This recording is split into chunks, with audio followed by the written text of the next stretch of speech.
May I have your attention, folks? We're about ready to start again. So would you please come in and join us for this last session?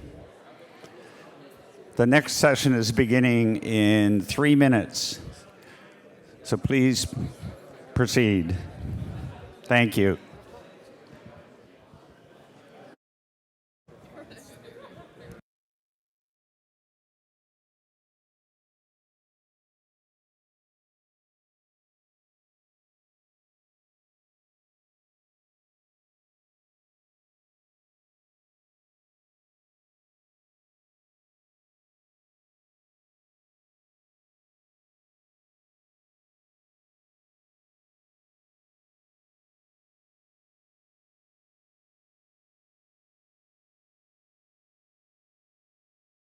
All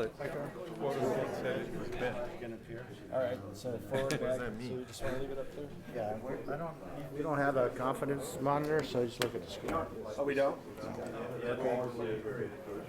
Oh, the laser depth ray doesn't work either. My wife and kids are on an airplane, which is delayed greatly, so hopefully they can land and still make it by tonight. We have a This is not a laser pointer, by the way. We might all be messed up. Who knows? Bon, tu vas nous inspirer encore. Yeah. So at least there's that. C'est là.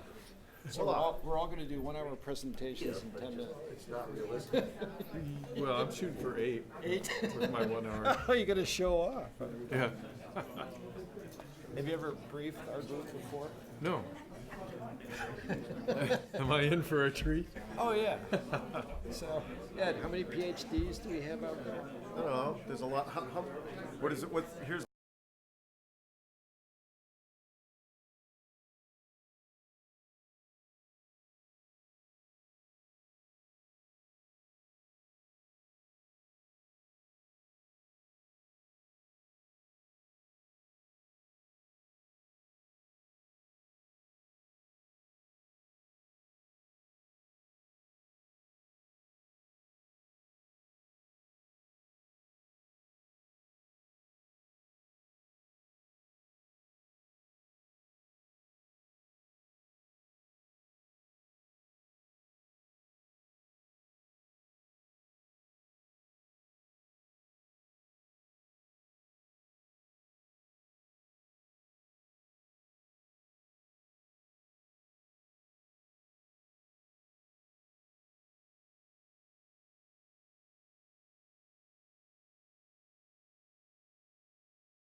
Slides. Yeah. Otherwise, I'm going to put a little mirror. Really need the little rear view mirrors. really awkward. We actually need 2, because that way, if you just do this, it's backwards. You want the double one. So All right. 0 to 360. While Mary Ellen is taking her seat, you're right, man. I have one bit of errata from the previous announcement, and that is that tomorrow's schedule is 8:30 to 10 for the regional assemblies, 10:30 to noon for the General Assembly.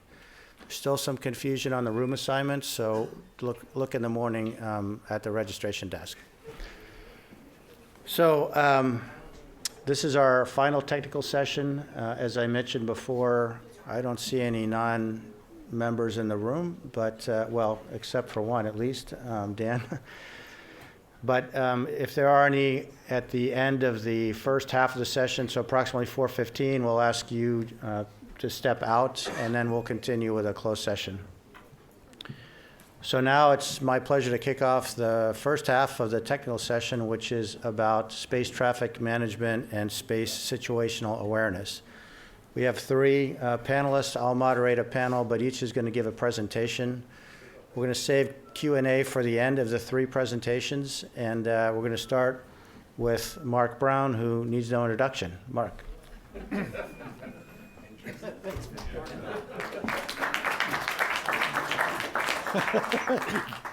Oh, yeah, that was fun. Okay, so we have 10 minutes each to blow on through this and do Q&A. So this is going to be a little bit of speed reading and speed writing, so we'll see where we go. So we're going to do an update here on where we've been since our last conversation, which in detail was 2017, if I remember right. So we're going to go through a quick statement of the problem, ASC's involvement and progress to date, which is really a good story. I'm looking forward to sharing that. Kind of the current state of play, some recommendations, and a final thought. And my two esteemed buddies are going to show you a lot of what's been done toward a solution. So, and we don't have the slides in front of us, unfortunately, to see real well, so you have to pardon me a little bit. So to kind of capture the obvious need for deconfliction, and I know I don't need to dwell on this a lot, but we're looking at a on-orbit active population of a little over 2,000 right now. And one of the things that's interesting is the other category that's popping up. You can see that's over 700. That's coming from other countries other than the ones that have traditionally been involved in the business. The other thing that is a little anxious making is the planned number of satellites to go to orbit, 15,880. That's not a BS number. That is for real. And people are really thinking about doing that. 30? Pluses, yeah. See, you take one day off and look what happens. So in conclusion, 30, oh God. Okay, now in conjunction with that, since the last time we've talked, there's been a lot of research done to figure out what constitutes lethal debris. And you guys remember we used to talk in terms of 10 centimeters, in terms of what was in the DoD catalog, how it was 27,000 objects, and they would do the conjunction studies. Well, when NASA's debris office went back and looked at it, it turned out that lethal debris is more like a few millimeters. And that's because it's essentially a 22 bullet traveling at 10 kilometers a second, hitting aluminum and glass, and it doesn't do good things. A lot of us have had experiences. It was mentioned this morning that the solar arrays on ISFs have some holes in them. It would have been interesting to see that happen, but at a distance. The combination of this, the better understood number of pieces of debris and the manifest stuff going up, is raising the probability of conjunctions dramatically. And my two buddies are going to talk about that. So we're talking about two major things here. One is we're getting a lot of bogus warnings in the system. And I love to use the statistic from 2014 where the JSPOC issued 671,000 warnings of potential conjunctions. And that's because the air ellipsoids around these things are so large that when they show an intersection, they have no choice but to issue the warning. As our understanding, as Ed and Dan are going to show you, improves of where these satellites actually are, not only do the air ellipsoids decrease, but you would think that the number of false warnings would decrease as well. But if you're talking about a catalog now of 500,000 plus objects, we are definitely not out of the woods yet. But progress is being made. This is on the way to a good news story.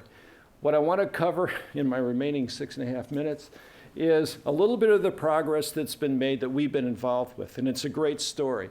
And it begins back in October of 2017, and I'm going to jump down to that. Does this back up? It does. Notice that all of these papers are available, thanks to Andy, on our website. So I encourage all of you to go take a look at these and download them. They are, for us space nerds, very interesting reading. The first one was actually published in October of 2017. It was the AIAA paper on space traffic management. I want you to notice the ASE members that helped write that. I think there were 7 or 8 total authors, so we had a significant role in that paper. And at a very top level, we tried to touch the main issues related to a comprehensive space traffic management program.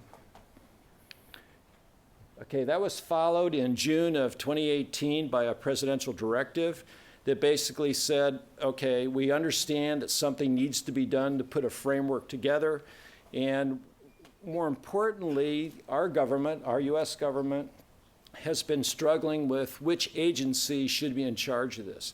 Clearly, it should not be the Department of Defense for obvious reasons. We all kind of thought it was going to be the FAA, since traffic management is kind of what they do now, but they decided it was going to be Commerce. So Commerce has inherited the football here to put an active and rigorous program in place. We had a Congress in September of 2018. You guys all remember this. We had our first draft statement on our position on space traffic management and orbital debris, and this is still valid today. This was a good piece of work on our part, and I still stand by it. One of the key things is the very last bullet here that says, similar to the history of aviation and maritime operations, we need to collaborate in order to keep the doors of space safe and open for everyone. Okay, now the FCC put out a notice of proposed rulemaking in November of 2018, which is less than a year ago.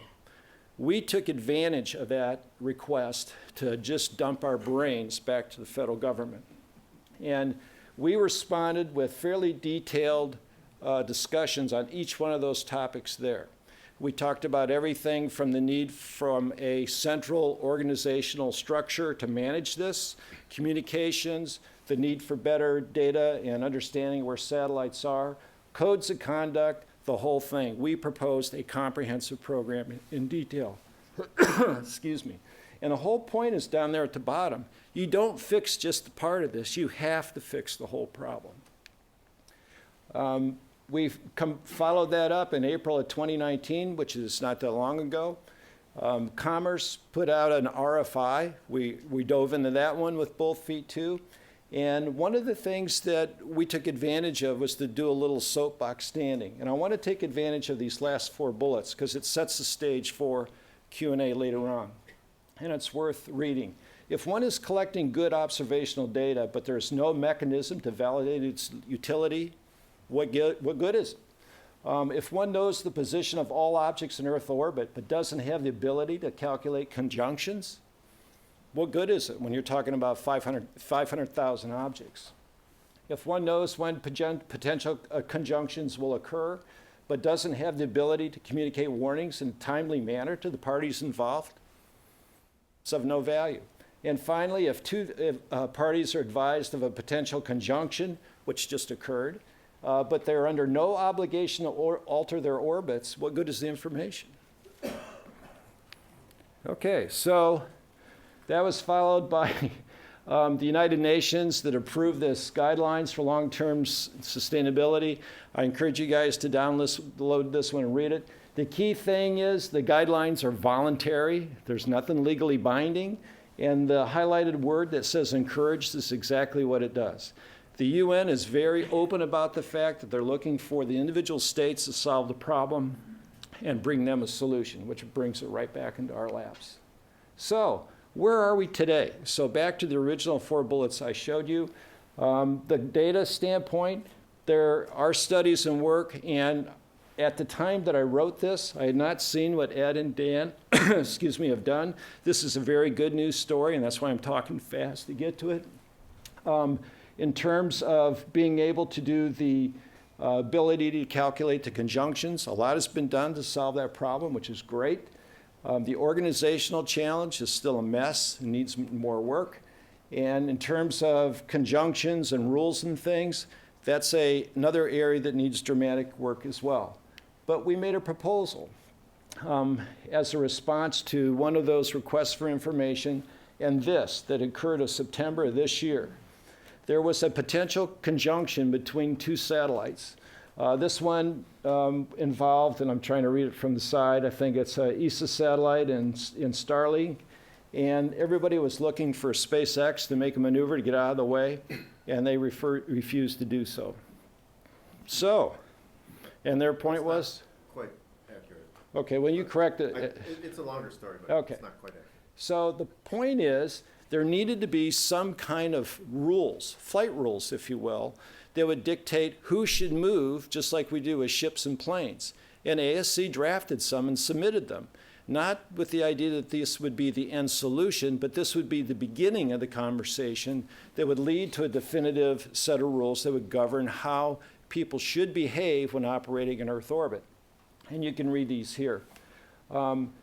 These rules were supposed to help drive the conversation about if you have active satellites, manned satellites, unmanned satellites, all with potential conjunctions, who should move, at what point should you move, how do you notify people, and how do you avoid tragedy from occurring. Now, one of the interesting things that occurred once we made this proposal is we started hearing from lawyers. Yeah. Right now, because the community thinks the data that these two guys have to offer doesn't exist, it's open season. You can do anything you want, and there's no liability.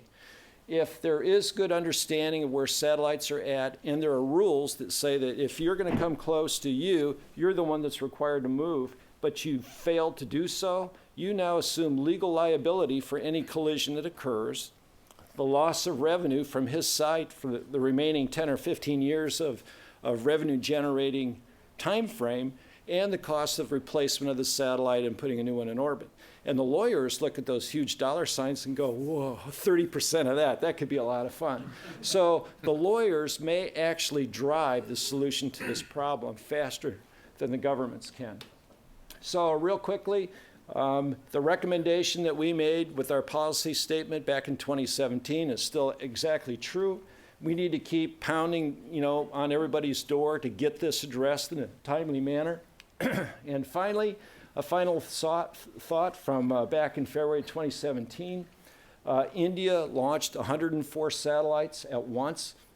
And Ed, I don't know if you're going to talk about this one or not.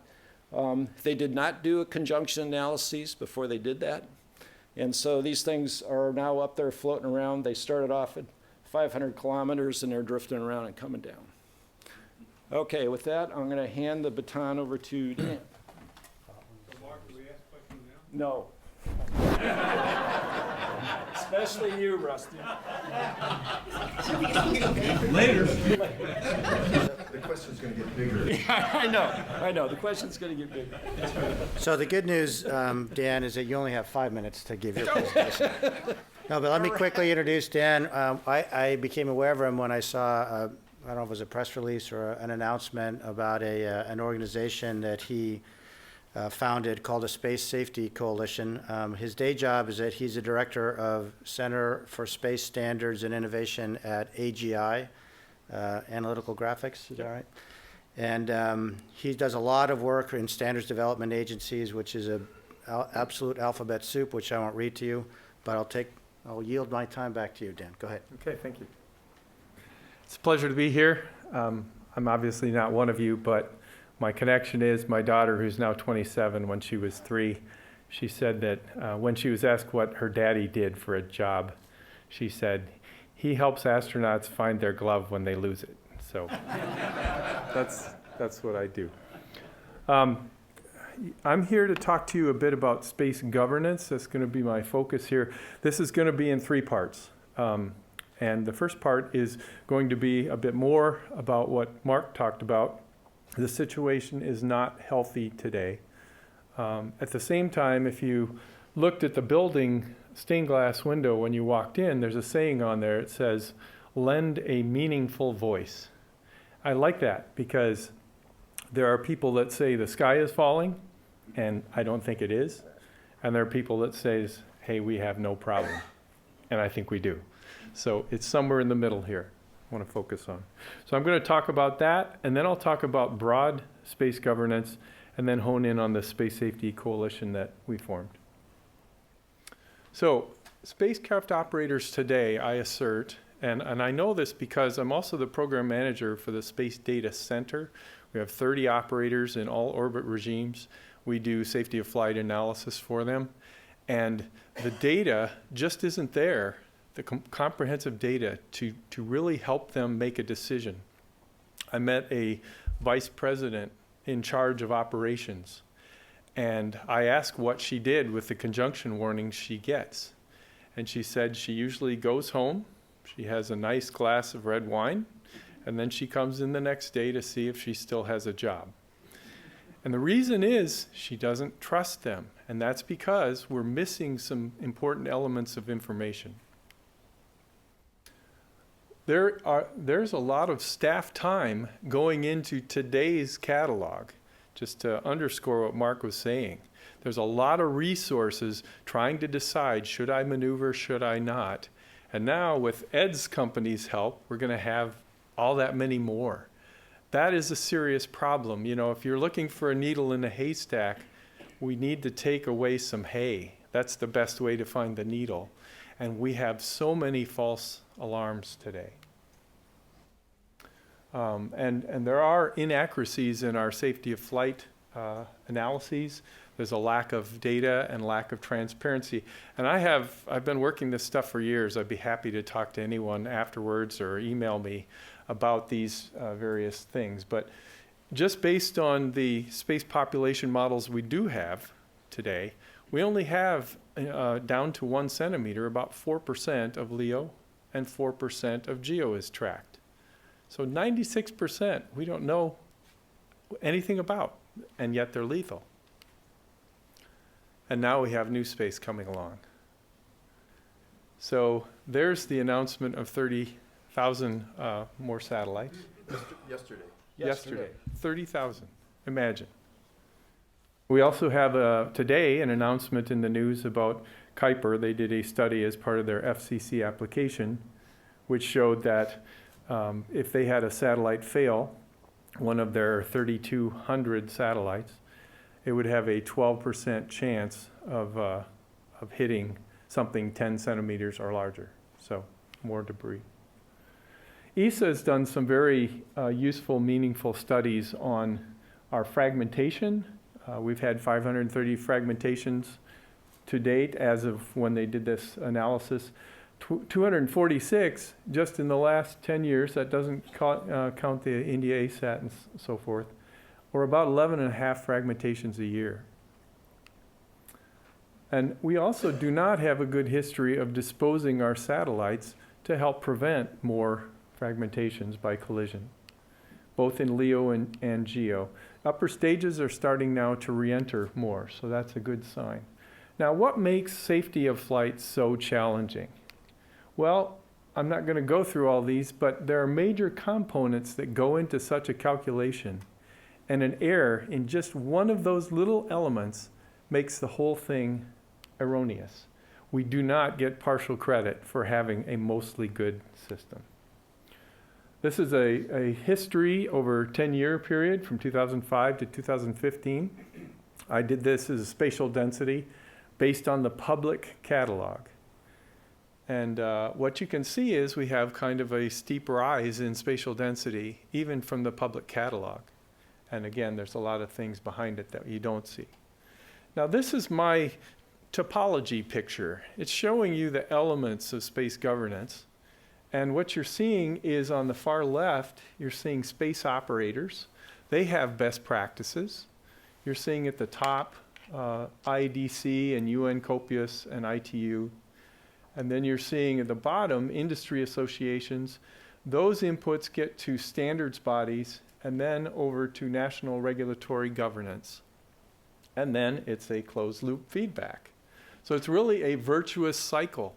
Everybody needs to up their game, and one can't up their game without the other one agreeing that it's possible and that, they support it. It's a feedback. I'm going to focus on this part. This is where this latest initiative that we formed is really excelling. Now, in terms of space governance, we know about the treaties, standards, regulations. Those are binding. There are also many non-binding elements, voluntary, aspirational, and so forth. And there has been a trend away from treaties and so forth, and there's some very good papers by Brian Israel to explain why we've gone in that direction. But I'm going to, again, focus on best practices and norms of behavior. So my assertion is we really don't have universal space governance today that's binding. We have treaties where people have signed it. But if you look at the requirements that are in those treaties, they're very general, very broad. They're not specific. They're not suitable for incorporation into a contract. So finally, what is the Space Safety Coalition? Well, if you think about treaties and guidelines and so forth that are built in an international consensus, you end up having a least common denominator of what the various countries and organizations can live with. And that isn't necessarily the best we can do. So I think where industry and operators can come in is to say, okay, here's the minimum requirement, but I can do better than that, and give me a chance. That's what this group is about. So right now, as of today, actually, we just got another one. We have 35 operators and industry that are members. We have launching companies, manufacturers, systems engineering companies, and ComSpock like AGI is, and operators in all orbit regimes. So it's been very well received, okay? And it's not a legal entity. The Space Safety Coalition is simply a group that's getting together to create a best practices document and mature it and enhance it, and it's a living document. So it has two parts to it, and these parts I haven't seen in any other document. The first one is to endorse, from the commercial side now, the existing international governance we do have. To say that, yes, IDC, UN, and ISO have good stuff, and we ought to strive to do that. The part two of this is over 40 extra requirements that they want to shoot for to do better than what the lowest common denominator is. It spans all phases of flight and design, form factors, everything from a CubeSat up to very large. It is non-normative, it's aspirational, but it's written in the strongest aspirational language we could come up with. So just to point out, again, IDC, UN COPIUS, the treaties, ISO 24113, CCSDS, and so forth. And I'm not going to go through all these, but just to say there's some good meat in here. Probability of successful disposal, 95% instead of 90. Orbit lifetime post-mission of 5 years instead of 25. Those sorts of things. Now, I want to now step over to an initiative which is a follow-on to what Mark brought up, which was through the AIAA, that nice space traffic management study they did, Sandy Magnus came up with the idea of doing some deeper dives into things. And I was asked to chair task 3 of that, which is to look at global space governance and figure out what's out there and how does it play with space traffic management and space situational awareness. And that's actually a picture from some of the documents. It's pretty tall. I had to go through them all. What you need to know is that's 2 pages per page, double-sided print. So it's actually a lot of material. You're getting a sneak preview here of what I'll be presenting next week at the ASE. This is a preliminary look at the characterization of global space governance. On the left, you have United Nations. Next to it, you have international non-governmental organizations. You have national regulatory and industry consortia. And I'll just point out that you can see that the United Nations does have content that's very meaningful. It's not as robust. If these bars are over to the right within their cell, that means it's more robust and detailed. So this is more top-level guidance. And then you can see in the national level, we have more robust implementation. Over here is what I wanted to show you. This is the industry consortia, and the Space Safety Coalition is down here. Now, these are my personal assessments. Am I biased? Definitely. I tried not to be, and our efforts gave us an informed decision. But I think it shows us really the nature of the beast. You may have heard, you just heard, I guess, about the long-term sustainability guidelines. These green, the 21 guidelines are shown in these two columns here. The green shows where the Space Safety Coalition's best practices document, which is on spacesafety.org, addresses some of those long-term sustainability guidelines. So I conclude now and turn it over to Ed. This is where you can find out more about the Space Safety Coalition, and there's no cost for this at present. This is just a coalition of the willing to try and do better. Thank you.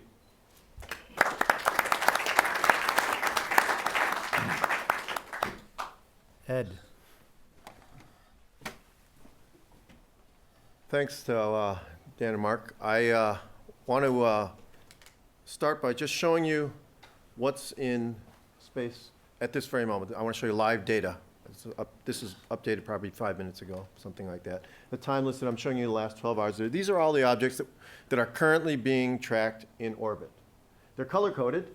Green's been tracked in the last day, and they're actually color-coded by type 2, the little spacecraft, little rotating pieces of debris, rocket bodies, etc. We can look at it by country. We can look at it around the world. It's kind of interesting. It's a bald spot on top of the Earth. Most things are in polar orbit. You can see most things are moving north-south. But the reason this issue is so important is twofold. Number one, I think, and these are things I think are important to both of us. Number one, I think we all have an interest in the development of space for commerce, for science, for exploration. And the principal issue that could derail all of that is space debris. Okay.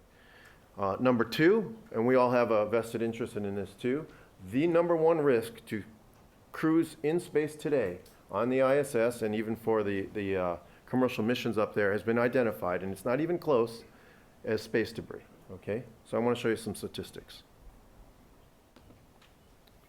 So let me go past this really quickly. And let me just talk about risk to ISS. Okay, this is out of the NASA documents. LOC means loss of crew. That means somebody dies. LOM means loss of mission, means something punctures the hull. Your mission's over. Okay?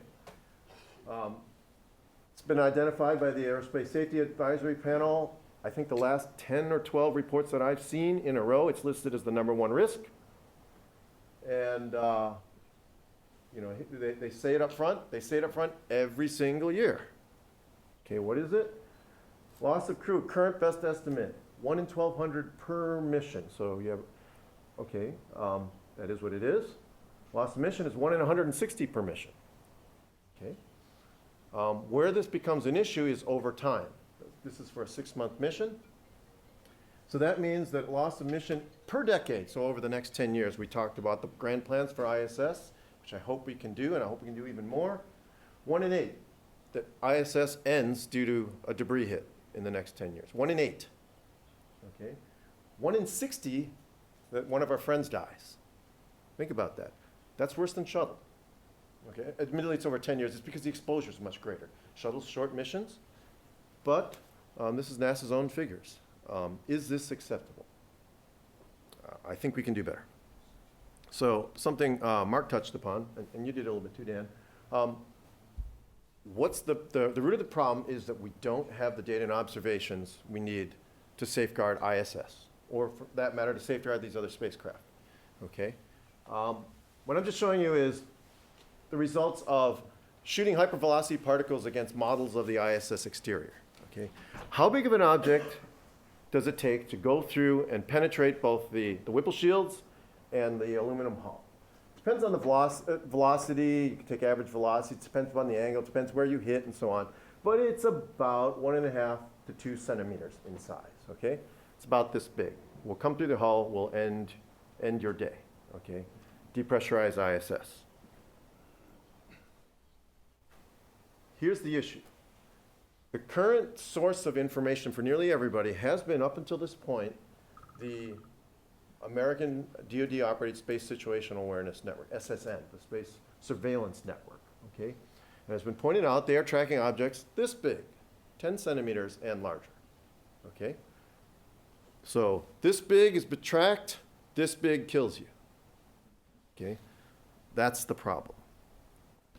How much is there? This is the red and the blue are the NASA and ESA models. They're very similar for the size range we're talking about, which is in here. This is 1 centimeter, this is 10 centimeters.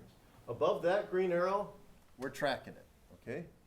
Above this green arrow is what there is. It's a log graph, so I'll read you the numbers, but there is about between 10 and 20 times more stuff smaller than 10 centimeters that's fatal than there is above 10 centimeters. In other words, 90% of the risk to ISS, to our friends up there, to anybody here who may still fly, is due to the stuff that's currently untracked. That is the biggest issue. There's governance issues, not to be understated. They're big. There are regulatory issues, not to be understated. But the heart of all of this is you've got to track this stuff before you can do anything about it. So I'm going to show you data. It comes from radars that our company has built. This is our newest one. But my contention is that when this data is available, that there is greater transparency, as we discussed. That's important because when nobody knows what you're doing, nobody knows if you're causing debris, nobody knows if you're in the orbit you're supposed to be in, then you kind of have free reign to do whatever you want. And that has been the case up until now, right? There's no great incentive to operate by best practices when nobody can see what you're doing. You can't even see what's coming past you, all right? So my contention is that the development of space and the safety of ISS and everything is going to be contingent upon it being possible to monitor what's going on, right? You manage what you measure is the point. And it's not just important to track the things, as you mentioned, it's about the uncertainty. It's about having good enough observations to show that this object, which is going to be here off in the future, has an uncertainty that's small enough so I don't get false alarms. I know which way to move. For instance, if there's an object that might be between here and I'm here, which way do I move? Right? Could be on the left, could be on the right. Which is better? You need to get that thing, you need to get your uncertainty region, and that uncertainty region's shrunk down, and that's primarily due to how often you can measure something. Because the orbit fits are really just a function to lowest order of how often you can measure it. Currently, the SSN, the US government sensors, can measure most of the things in low Earth orbit about once a day, once every other day for some objects, some a little more frequent, some a little less. Okay? And that's actually what our company is doing too, very similar. And because of that, our uncertainties are rather similar to theirs. We're building a bunch more radars, and our expectation is that in the next 2 years, we'll get to the point where we hope to get between 5 and 10 observations per day of every object. And not only that, the objects that are below 10 centimeters. So our first radar, the picture I showed you actually, which we opened on Monday in New Zealand, is able to track objects 2 centimeters now. It's the first of its kind. It's the first commercial radar. There is a US government sensor that is designed to do that. It's not yet operational, but we're the first commercial radar to do that. So I want to show you a little bit about just what things look like in low Earth orbit. Now this is misleading because these objects look huge and it looks like space is filled, but if you made them the actual size, you wouldn't be able to see them, right? Because some of them are this big, right? So, but it's interesting to see that there are a lot of things out there. So let me just show you, you had mentioned Mark, that we want to see conjunctions. Conjunctions is a fancy word for two objects that come close to each other. So what we do is we calculate this every day from our data set, and we can list, here are all the conjunctions that are happening today. So this is live, and thanks to the Rice Wi-Fi. I noticed that there's an interesting one down here over Antarctica today. See this orange one? I'll click on that. It's looks like two objects coming within 216 meters of each other today, plus or minus, which I'll tell you in a second. I don't even know what they are. It appears to be a Scout and a Thor Burner 2 rocket body. Okay, so this brings up the thing.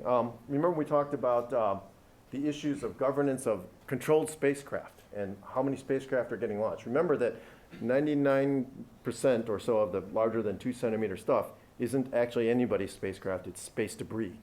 Nobody's controlling it. So you have to monitor this stuff too in order to understand your risk, and it is the primary risk. The primary risk for ISS isn't somebody's satellite that they know where it is with GPS on board.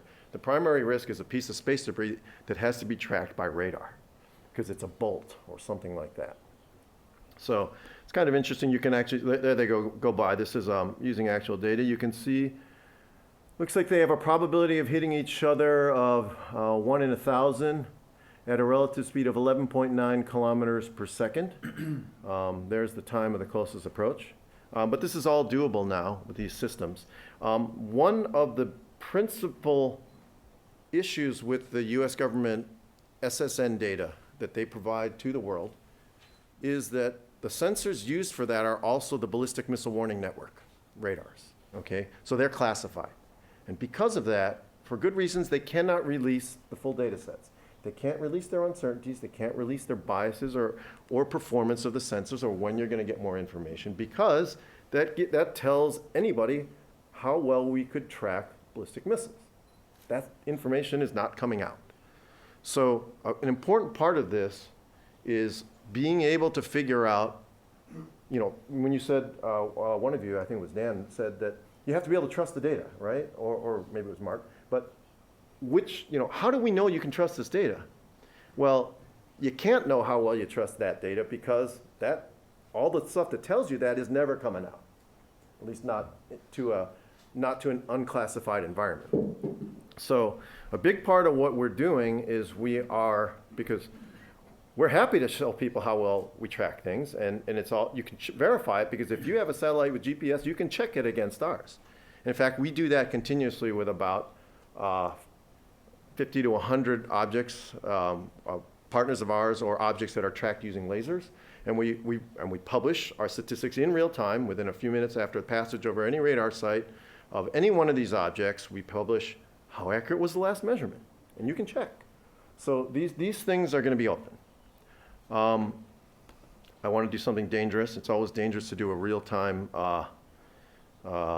demonstration, because But what I want to do is I wanted to show you an example. What I did was I just did a search up here of objects coming close to ISS. Okay, so I hope ISS program is listening, but there is, well, I just pulled this particular one. It turns out that there is looks like, where is the date? In 5 days, there is a Planet Labs satellite that could hit ISS. There it is. At a relative speed of 10.6 kilometers per second. The current close approach distance is 39 kilometers, so this is pretty safe, okay? Yeah, collision probability. So this one is just going to be a close approach that we know about. If I go backwards on this, I can show you the list that this came from. Here are all the conjunctions of ISS. It looks like the primary things in here are Planet Labs. They're called Flock. There's something called the lemur artfish. I don't even know what that thing is. But I think these kind of capabilities to check for that is going to be important going forward. And I think it's going to be important going forward that it's going to be possible to measure 2 centimeter and larger objects. So I think the situation is going to change, and change for the better. So I'll leave it there.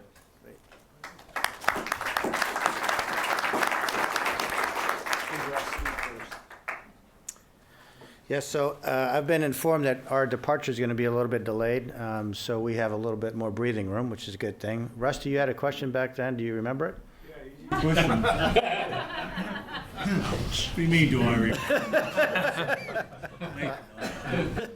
I? So Mark, we got Franz von der Dunk on the case? Do we have what? Franz von der Dunk, Space lawyer. space Oh. lawyer. Yeah, well, actually, Randy's wife is who's we're talking to now. But it is funny how these people are coming out of the woodwork because they're smelling the 30-40%, royalty With all the on settling Neo these claims. stuff, Yeah, I think it's Franz is just, the space lawyer who Yeah. understands all of this stuff. yep. By the So, I go ahead. I did want to point out that a lot of this ability to track potential collisions between objects and calculate their orbits accurately came from our work with asteroids, which has been supported by ASE. So our asteroid work is what actually fed into being able to do all this. So thank you for your support of that. Yeah, and one follow-up. I was astounded when we started working some of this stuff that somebody hadn't written all this down before and proposed flight rules and things, which are just like common sense. Nada.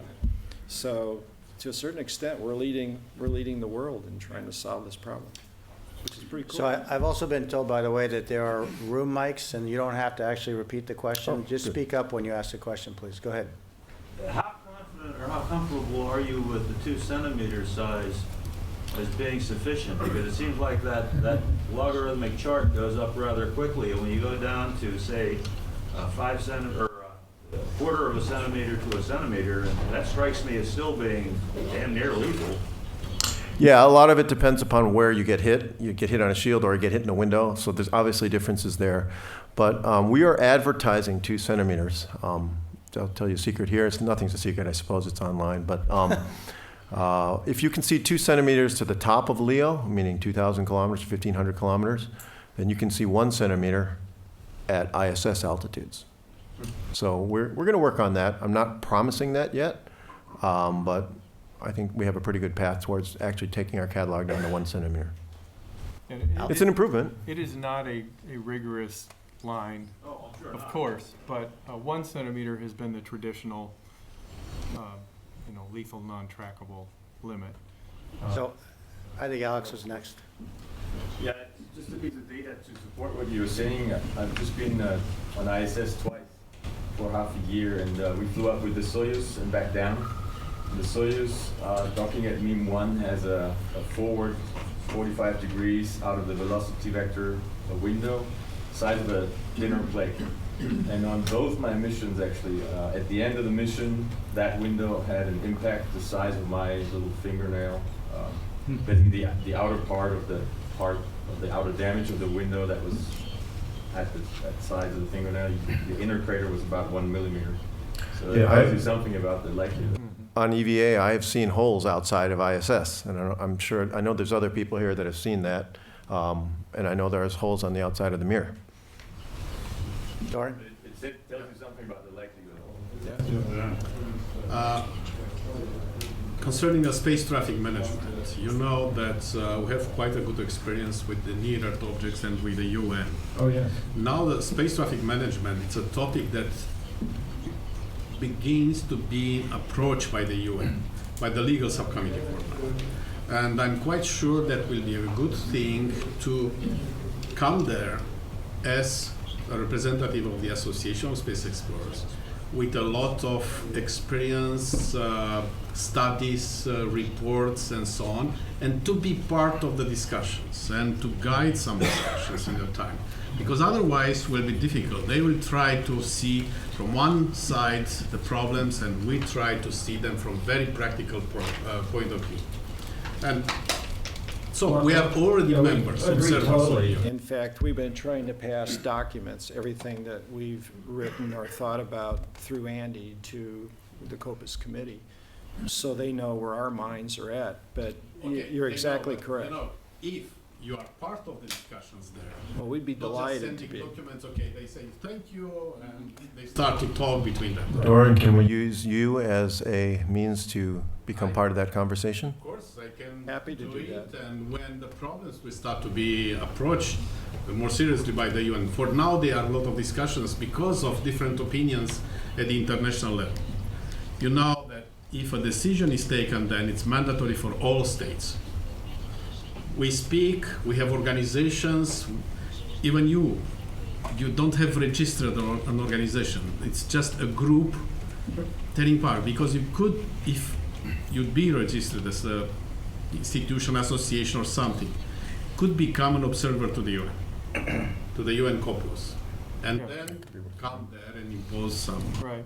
If I could speak to that, I'm actually on ISO TC20 SC14, Okay. and I'm the official ISO observer Those are to standards bodies, UN, by the way. and I'm on CCSDS, and so I've got that fairly well. On But behalf of one of these associations, Yes. to come, or organizations, to come and express your right. opinions as a report. That's Mark, emergency.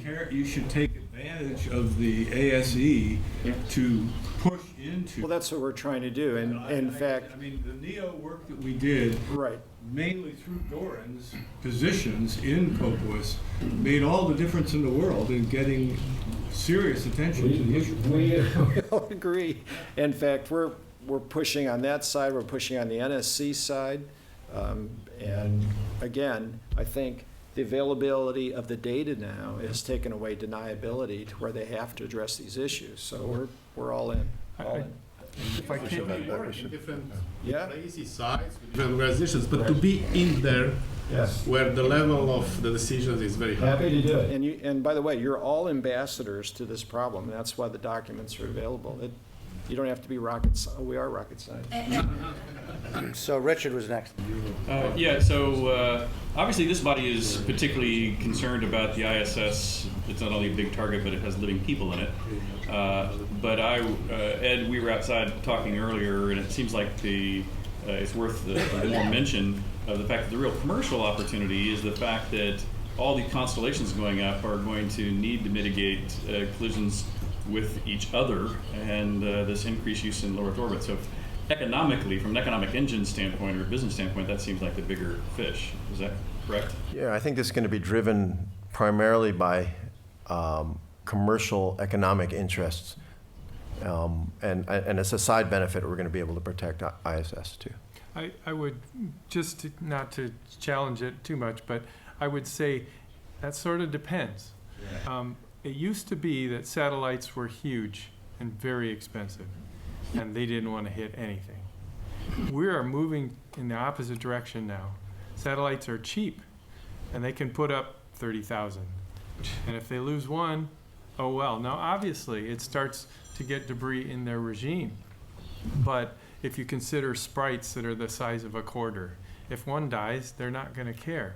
So that sort of gets it back to the space governance side, where we need to have some procedures, some standardized way to say, you have to avoid this stuff. I agree with Ed that debris is a huge problem, and in LEO, it's debris, not active satellites today. That may change, but this needs to be looked at holistically. We have to look at everything together, bringing down the massive stuff, tracking the small stuff, having space governance to prevent the creation of future debris and all that. It has to be looked at all together. Julie was next. Doran, you said exactly what I was going to say. In 1947, if I recall, the UN created ICAO for civil aviation at the very birth of civil aviation, to set those standards and organize all the countries into binding agreement through conventions and through standards and through guidelines. And about 2 years ago, that organization started asking around. Of course, we have ONUSA in Vienna, which is more encouraging. But ICAO is a binding organization with all member states represented.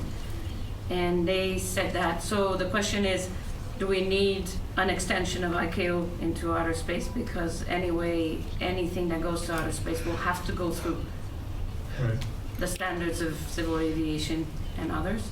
And if not, then do we need to encourage that creation? Remember that The work can be done. Remember that the UN moves at the UN's pace. And these types of treaties take time. And we may not necessarily have that time given the launch plans of all the large constellations. However, So, attribute- I'm just saying that just be wary upon counting upon that to happen in a timely fashion. But if you set guidelines in the US through the FAA or other organization, then maybe. No, I'm not arguing against doing it at all, not at all. But the Just standard- that But India's sitting at Yeah. ICAO. There is sometimes, a place yeah. where I think the ASE, like you mentioned, Doran, perhaps should make representation because they've been reaching out already. And they Mario's have next. Yeah, Ed or Mark, is there anything in the database? Paolo and I had a offline conversation about the ballistic penetrative properties in terms of the density, mass, volume, kinetic energy of the material. Yeah, that's all included, but you have to take guesses at it because there's a distribution of materials. Some are steel, aluminum, plastic, blah, blah, blah, blah. So there's what they do to make those calculations is they assume they do Monte Carlo analysis across a whole range of materials and et cetera. So you're actually using centimeters, but you mean something else, the probability of No, they convert it into centimeters in the end, is what they do. And I'm not doing those things. I mean, the people at ESA and NASA have been doing this for a couple of decades now. I think Lauren? Yes, I'm missing something because these rules talk about whose responsibility it is to change the orbit. But by far, the most satellites, they don't have any orbital maneuvering capability. So how do we make all this work in a real world? Let me go first. Yeah. So part of the rules that, and we didn't have enough time to go through them all, but clearly when you're planning a mission, you need to perform conjunction studies before you even get anywhere near the launch pad to make sure that the initial orbit you go into is not a cluttered one, if you want to think of it that way. And then after you get on orbit, because things don't always go the way we planned, you need to verify that you're in the right place and you have a clear lane to operate. So if you do that screening on the front end and then periodically on orbit update that, one would think you would avoid potential conjunctions with other people that are up there. The danger comes from either things, assuming you did that, from people making maneuvers or having some kind of anomaly that changes the orbit from what was initially intended or the reality to something different. Or a conjunction, like we saw in experience, where you can generate 2,500 pieces of debris, each with its own orbit, each which is lethal. So it's a very complex problem, but it's got to begin with standards. It's got to begin with good data. It's got to begin with screening before you even get out to the launch pad and rigorous follow-up once you do arrive on orbit. Well, let me point something out, that the vast majority of the conjunctions that turn up when we do a search for today's close approaches are between debris and debris. There's no satellite at all in there. It's debris on debris. That's what causes more debris, is actually those. And it's actually, the risk is dominated by a bunch of large dead satellites. Okay, so Envisat is one. It's a European Space Agency. It's the size of a school bus. It's dead. Okay, and it's going to get hit by something, and then it's going to cause a lot more debris. So these are the things that people are discussing bringing back down. It's really like 100 objects that cause most of that risk of further debris. And I think there will be a business to bring these things down. Who pays for that? Good question. Who pays for it was Eileen's question, and good question. Pierre? If I could kick in, though, next week at ASE, I'm co-authoring a paper with Darren McKnight looking at NVSAT and looking at the very large rocket bodies that are up there and the cost of not bringing them down. So again, this needs to be looked at holistically.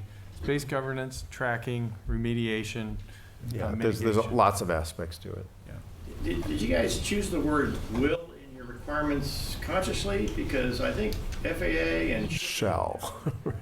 shall. And it has a lot more bite if it's a shall, and if there's one requirement per sentence. And I didn't really pay that much attention to them if you had multiple, combined requirements. But, I would suggest you change all those wills, find a place, change the shalls. That one we can do. Yeah. Jean-François?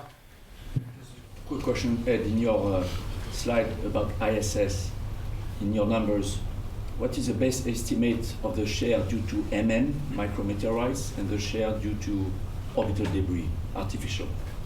Micrometeorites. It's nearly 100% at this altitude, orbital debris, man-made. Did So I have the general feeling that the commercial businesses really don't care very much about this because they don't really think the likelihood is very high and they can get through it. Now, my question is, what's going on with you folks? What do you think it's going to take to actually change their opinion rather than waiting until something really bad happens and then they finally wake up? Let me tell you that your assertion is incorrect. Agreed. Okay, a lot of companies are actively looking for ways to be responsible. They really are. And but up until now, there really hasn't been anything for them to be responsible with. Okay, you need the data, right? And I can tell you that we are approached daily by another spacecraft operator who wants to get tracking for things that could hit their satellite, and I think it's changing. That's good news. Yeah, I have to point out the Space Safety Coalition of 35 organizations, they're there because they feel strongly that it is important. And there are others out there that aren't there. You can look at the list, who they are. What is the list? 35 of what's the potential?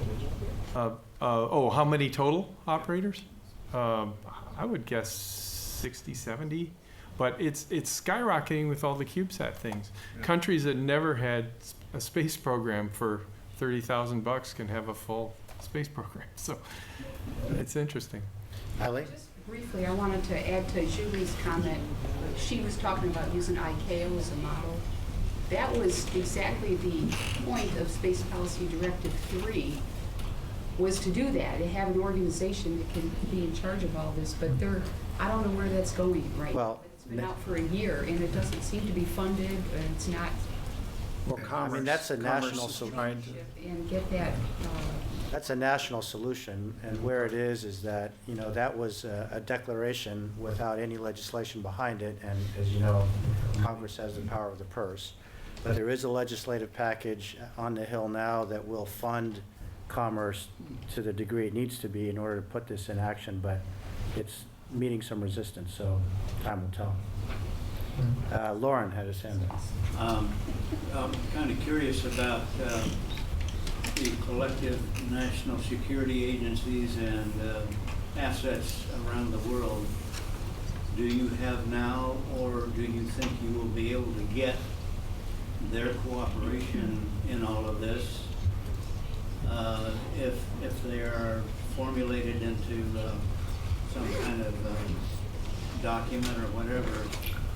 Are you talking about tracking of objects that they don't wish to be tracked? Is that what you mean? Their willingness to do what you want them to do. Two exemption seems to blow the whole thing up. Well, again, in terms of percentage of objects that are controlled by those types of entities, it's not a lot. We're talking a tiny, tiny, tiny fraction. I will say that we are at least working with at least the U.S. Powers that be on objects that they don't wish to have publicly reported, and we honor that. And I'd like to add to that too.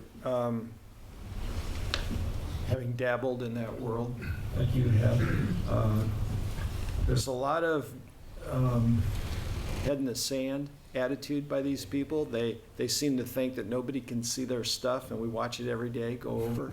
And so we may not know what the form, fit, and function is, but by God, we can track it and put an ID number on it and know if it's coming next to anybody friendly. And for them to continue to be in denial, I think is just totally unrealistic. So it's just a matter of time. Jeff? Your comment about the cost of not doing anything about NVSAT, Yeah. it gets back to, in so many situations, it's the tragedy of the commons because, the people who suffer from it are not the people who would have to pay to do something about it. That's right. There's where liability can change things. Maybe it's when there's, you remember a bunch of years ago, the Concorde crashed because it hit a piece of debris on the runway, which was came off of a Continental Airlines jet, right? And I remember there was a lawsuit. I don't really know what happened, but the idea being that they were responsible for the crash because their debris caused it.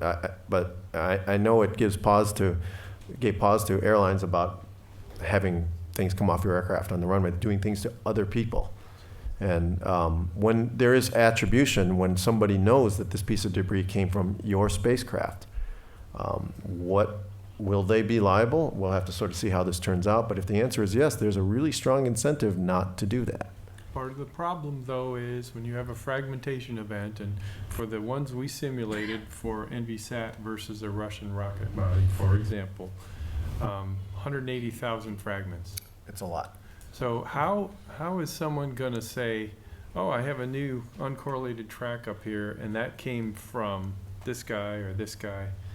That's the really tough thing. So liability, it's nice to think about, but it's very challenging to actually implement. Well, but I would argue that you got to start somewhere. And let's start with the big chunks. And this chain of ownership doesn't go away. If we can see, there may be 2,500 pieces or more, but if we can track the big chunks and assign ownership to them and the associated liability, that's a huge step forward. Huge step forward. Chris? Deorbiting the big things, it's complex, it's an engineering problem, but deorbiting the little things, there's all sorts of ideas out there that are getting pitched for how to deorbit the little things. In your guys' assessment, what is the most credible technology to try and deorbit the little debris up there? Well, there's actually low thrust. When I was at Surrey Sat 2 years ago, they had 4 different types of low thrust for CubeSats. So that is coming. That's an option. It's just a question of mass fraction, how much delta V they can get, and so forth. So wait, that to put it on each one to deorbit themselves? Yeah. Yeah. Yep. How about the existing stuff that has no thrust? Existing, it is what it is. I had a paper from 2013 where I looked at the CubeSats to date and how many of them complied with a 25-year lifetime. And a lot of them didn't. And that's the whole secondary payload problem, is that the rides they're getting for cheap are going along with a primary that's literally too high. And they'll be up there for a long time. Chris, it may be that the best solution, it depends on the economics. How cheap is it to remove small debris, right? But small debris isn't the problem from a creating more debris standpoint if you can track it well enough that you can avoid it. And it's all a matter of orbit tracking quality. If you have good orbit tracking quality, you don't get false alarms, you don't maneuver endlessly or for no particular reason if you have good enough tracking. So to me, it seems like... You don't think the sky is falling, is the sky is big enough that if we can track them precisely enough and start controlling what we put up there, we'll be okay? Yeah, I mean, look at the uncertainties. I can show it to you afterwards, but the uncertainties of order for the well-tracked objects, and it's not by any means all objects yet, but the well-tracked ones that we have right now, the orbital uncertainties are in the sort of 100-meter or less range. And that's maybe 30% of the object, 40% of our objects right now. And 100 meters or less actually doesn't give you a lot of false alarms. Yeah, we're actually updating a paper on LEO conjunction rates for the IAA meeting in January. And we had a pretty thorough paper, I modestly think, but is on geo encounter rates that we did a couple years ago. Those are all available. We're happy to share them. But what they looked at is not what Ed is talking about. There is, what's the probability that a conjunction that has been flagged by my tools and software is actually going to turn into one? That's one question. The other question is, if humankind went away, there is still, what's the probability of this hitting that? And that's the study we're looking at. And for CubeSats, for example, you know, you can do Monte Carlo analyses. We had to come up with our own technique to assess encounter rate because you would have to propagate CubeSats out for millions of years to get a sample that's where you have a sample size that can actually tell you a statistic. So CubeSats from that standpoint are not as much risk as the bigger satellites. But I can tell you, in working with the Space Data Association, they are the risk. They are a risk in terms of having warnings. Because a lot of times the warnings are based on, it doesn't matter how big the CubeSat or a 10-meter long thing is. If they come within 3 kilometers, hey, it's on Ed's screen, it's on our comms box screen, and you got to track it. 1 in 8 for the space station is still... Yeah, the reason it's so big for space station is because the space station itself is so big. Its surface area is large. If we want to live on a space station, we gotta deorbit stuff. Yep. I think so. I think All right, so. I last think that's question correct. to Jean-Luc, please. My question is, do we have a simulation in order to get the new numbers that you presented as being a good simulation of what would be the result, the kind of chain reaction in case of collision of two big satellites? What would be the new numbers? Because I guess that in that case. Yes, yes. There are a number of simulations that work on that. The fun of it is that as soon as you have a major catastrophic event, all those studies are out the window because now you're up here and you have a struggle. Okay, listen, I can tell by how much interest there is. This is a fascinating and very well presented panel. Thanks to all of you. And I also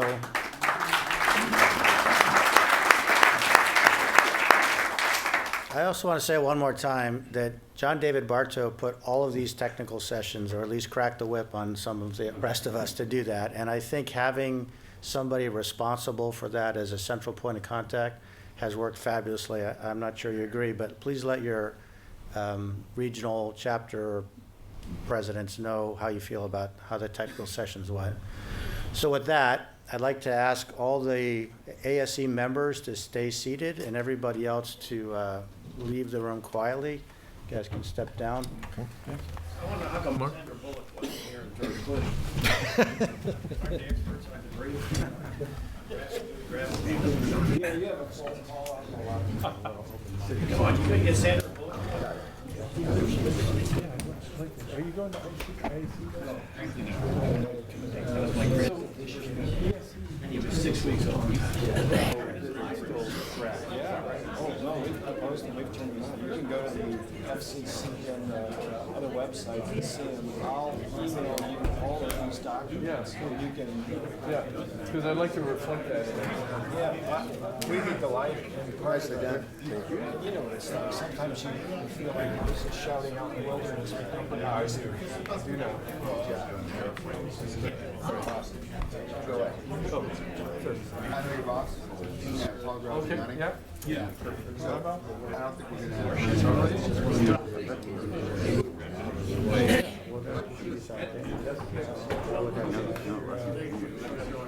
How are we going to talk about this?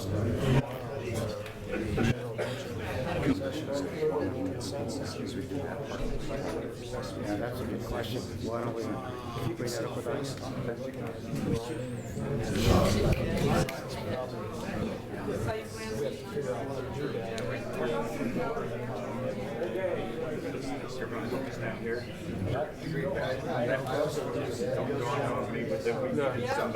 Great presentation.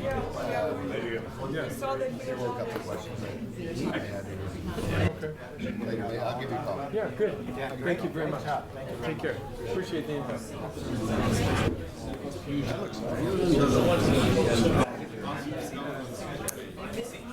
Это надо открытый. Everybody, да?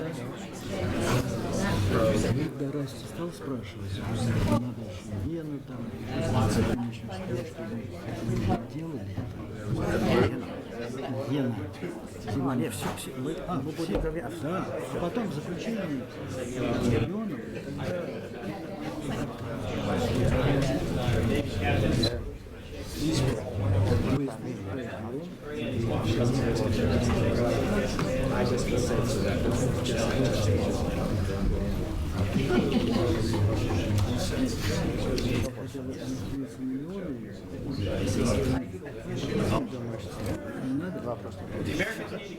Я думаю, что это природно. Я знаю, кому.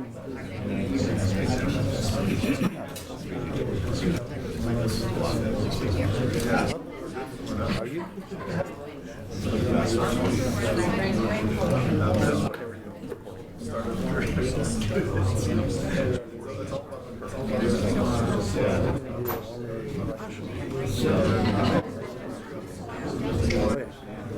Okay, ladies and gentlemen, this is